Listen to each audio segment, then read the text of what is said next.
My name is Andrew Norman, and I am the composer of A Trip to the Moon, this opera that we are putting together now with hundreds and hundreds of people this week. I mean, one of the important things about this opera is that it is a community opera. It is designed to be sung by all kinds of people from the community, and I knew going into it that I wanted the story and the plot to really center around the community, to feature this community of moon people as kind of like the main character.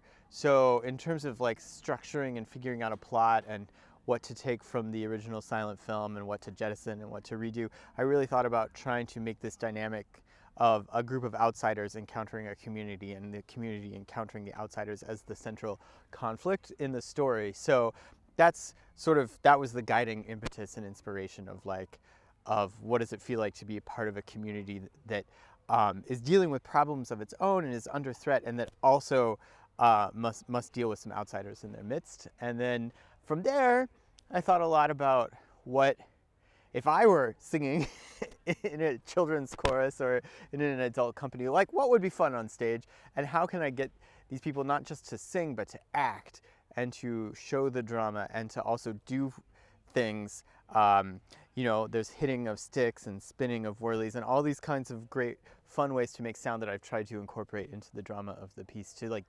maximize involvement and participation.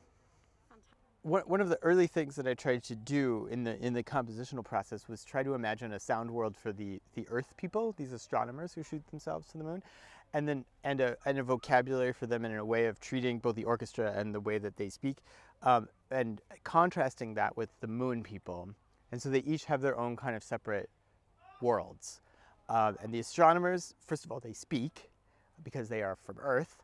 That's how they communicate, but they're also very rhythmic, and they're accompanied by this kind of angular music that's always a little off kilter and but very kind of sharp edged. And they also speak with a lot of consonants. And I was trying to get this sense of the Earth people being very much like that. Whereas the moon people are the exact opposite. Their music flows and floats and should feel weightless. And it's always expanding or contracting, and it's never very precise. And it's got to have that feeling to it. And so once I determined those two kind of sound worlds, like the floatingness of moon sound and the grounded rhythmicness of Earth sound and the singing versus the speaking, then the piece is about how these two kinds of musical worlds kind of intersect and either bump against each other or make new things with both of them together.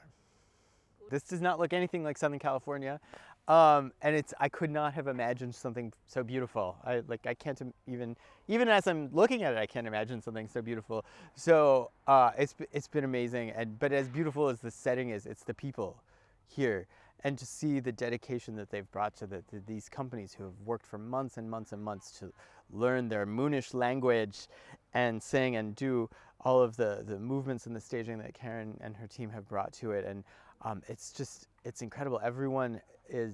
There's a kind of joyful sense of purpose to these communities that are coming together to make this thing, which is really what this is all about. And like the reason I just feel so incredibly lucky to be part of something like this is like to see that human energy come together on the stage. There's just nothing like it.